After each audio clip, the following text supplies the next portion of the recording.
আওয়ামী লীগ নেতা রফিক মিয়া সহ কয়েকজন জড়িত। পুরো গ্রামের মানুষ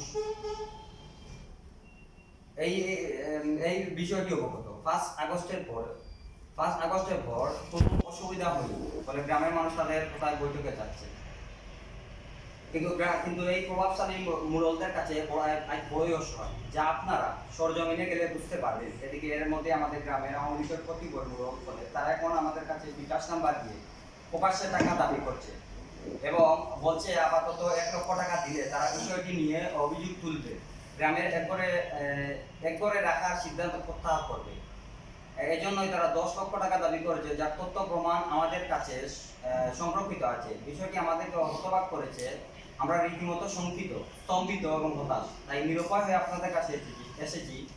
আশা করি আপনারা আমাদের অসহায়ত্বের কথা বিবেচনা করে বিষয়টি মিডিয়া প্রচার করবেন। সিলেট জেলা পুলিশ প্রশাসনের কাছে, আমার উপজেলা তথা প্রশাসনের কাছে আমরা আকুল আবেদন, এই চক্রটির কবল থেকে আমাদের পরিবারটিকে রক্ষা করুন। আল্লাহ আমাদের সহায় হন।